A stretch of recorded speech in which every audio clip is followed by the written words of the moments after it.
Assalamualaikum warahmatullahi wabarakatuh. Halo teman-teman, perkenalkan nama saya Ahmad Firmansyah. NIM saya A2001358. Alhamdulillah saya berkesempatan kuliah di STAI Al-Fatah Cilengsi Bogor dengan mengambil jurusan Komunikasi Penyiaran Islam atau KPI. Di sini saya akan sedikit menjelaskan tentang teori kultivasi media. Di kesempatan kali ini, saya akan sedikit menjelaskan tentang teori kultivasi media. Teori kultivasi ini adalah teori tentang penanaman atau bisa juga disebut dengan penyuburan. Gagasan tentang cultivation theory atau teori kultivasi untuk pertama kalinya dikemukakan oleh George Gerber bersama dengan rekan-rekannya pada tahun 1969.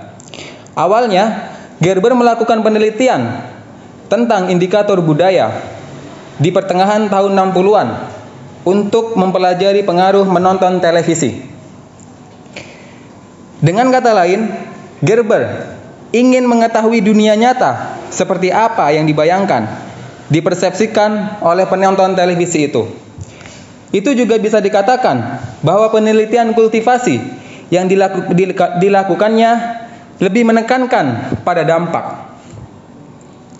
Teori kultivasi muncul dalam situasi ketika terjadi perdebatan antara kelompok ilmuwan komunikasi yang meyakini efek sangat kuat media massa atau powerful effect dengan kelompok yang mempercayai keterbatasan efek media atau limited effect atau model, dan juga perdebatan antara kelompok yang menganggap efek media massa bersifat langsung dengan kelompok efek media massa tersebut bersifat tidak langsung atau komunikatif. Teori kultivasi muncul untuk meneguhkan keyakinan orang bahwa efek media massa lebih bersifat kumulatif dan lebih berdampak pada tataran sosial budaya ketimbang individual. Teori kultivasi ini di awal perkembangannya lebih memfokuskan kajiannya pada studi televisi dan audiens, khususnya pada tema-tema kekerasan di televisi. Tetapi dalam perkembangannya, ia juga bisa digunakan untuk kajian di luar tema kekerasan. Misalnya, seorang mahasiswa Amerika di sebuah universitas pernah mengadakan pengamatan tentang para pecandu opera sabun atau heavy soap opera. Mereka lebih memungkinkan melakukan avaris atau menyeleweng, bercerai dan menggugurkan kandungan daripada mereka yang bukan termasuk kecanduan opera sabun. Gerber bersama beberapa rekannya kemudian melanjutkan penelitian media massa tersebut dengan memfokuskan pada dampak media massa dalam kehidupan sehari-hari melalui cultivation analysis. Dari analisis tersebut diperoleh berbagai temuan yang menarik dan original yang kemudian banyak mengubah keyakinan orang tentang relasi antara televisi dan khalayak berikut berbagai efek yang menyertainya. Karena konteks penelitian dilakukan dalam kaitan merebaknya acara kekerasan di televisi dan meningkatnya angka kejahatan di masyarakat, maka temuan penelitian ini lebih terkait efek kekerasan di media televisi terhadap persepsi khalayak tentang dunia tempat tinggal mereka. Salah satu temuan terpenting adalah bahwa penonton televisi dalam kategori berat atau heavy viewers mengembangkan keyakinan yang berlebih tentang dunia sebagai tempat yang berbahaya dan menakutkan.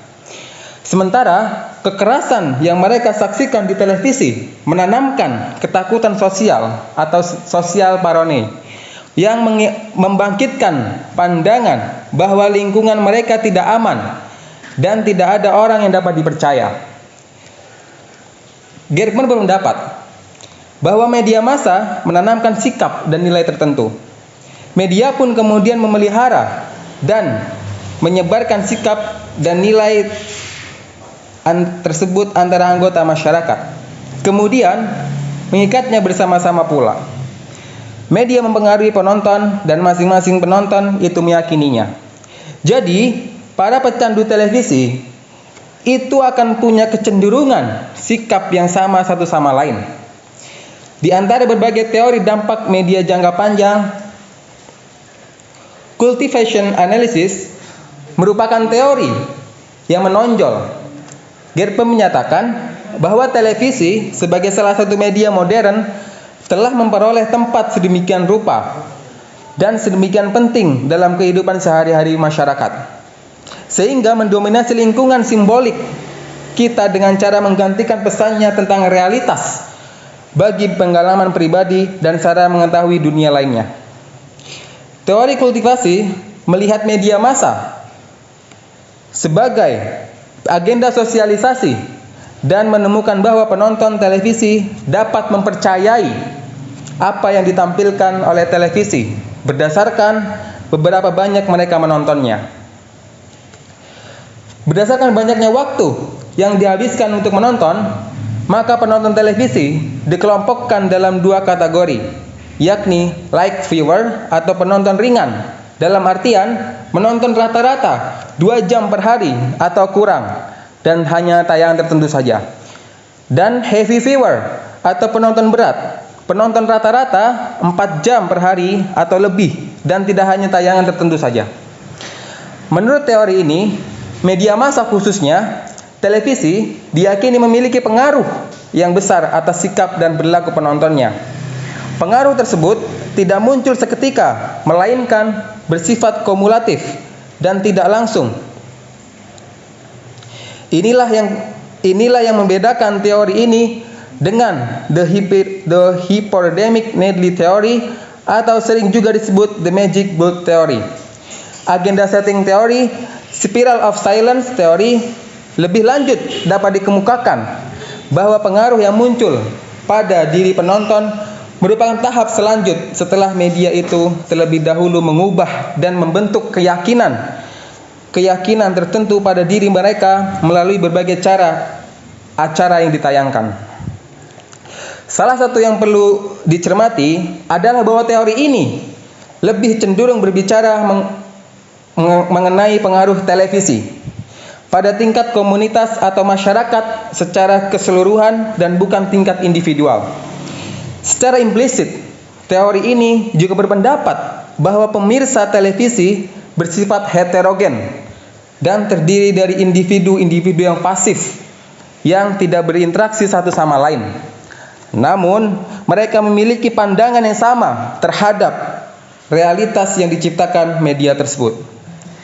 Dari penjelasan yang simpel tadi, dapat kita simpulkan bahwa menurut teori ini, media massa khususnya televisi diyakini memiliki pengaruh yang besar atas sikap dan perilaku penontonnya. Pengaruh tersebut tidak muncul seketika, melainkan bersifat kumulatif dan tidak langsung. Teori ini lebih cenderung berbicara pengaruh televisi pada tingkat komunitas atau masyarakat secara keseluruhan dan bukan pada tingkat individual. Demikian teman-teman, sedikit teori dari kultivasi media yang dapat saya sampaikan. Apabila ada kurangnya, itu datangnya dari diri saya pribadi, dan apabila ada lebihnya, itu datangnya dari Allah Subhanahu wa taala. Semoga bermanfaat. Assalamualaikum warahmatullahi wabarakatuh.